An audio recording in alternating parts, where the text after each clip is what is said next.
Well, about 100 years later, there's another queen on the throne, Queen Anne. Well, she don't want to fly the king's colors, right? Because she's the queen. So she redesigned the flag of England and stuck those king's colors up in the corner of her red ensign. Now this is called the Queen Anne, or the British Red Ensign. Some of the more adventuresome folk called it the Red Meteor. Now this is the flag England flew when she colonized the world. It will come to North America. George Washington will fight against this in our revolution, and it will play a very important role in the development of the flag of the United States. So remember it, because I'm going to show it to you again later.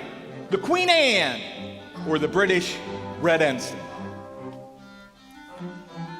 Well, to finish up this story, about 100 years later, England took in Ireland and became the United Kingdom. England, Scotland, and Ireland. Well, Ireland, they've got a skinny red cross they call the Cross of St. Patrick. Of course, somebody says, well, stick that on the flag with the other two crosses.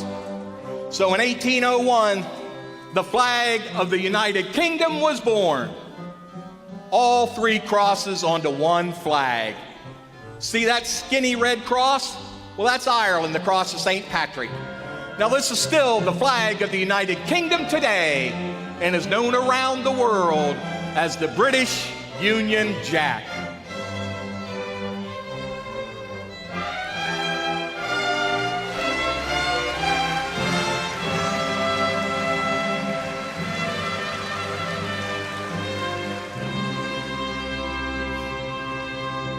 Well, as you can tell from that story, if you're going to design your country's flag, well, you just don't sit down and draw one, right? I mean, that one took 600 years.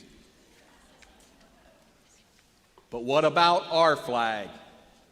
Well, there are many versions of how we got our flag and how we got the United States. I call mine the many faces of Old Glory, and well, you're sure going to know why when we get to the end.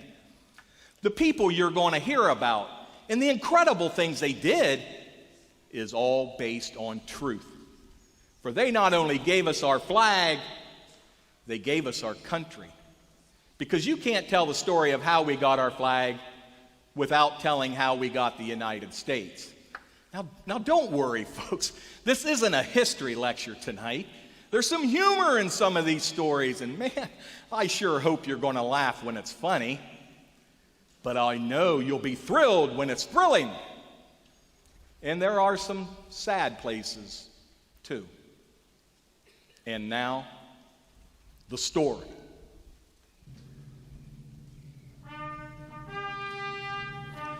A moth-eaten rag on a worm-eaten pole does not seem likely to stir a man's soul. 'Tis the deeds that were done 'neath that moth-eaten rag, when the pole was a staff and the rag was a flag.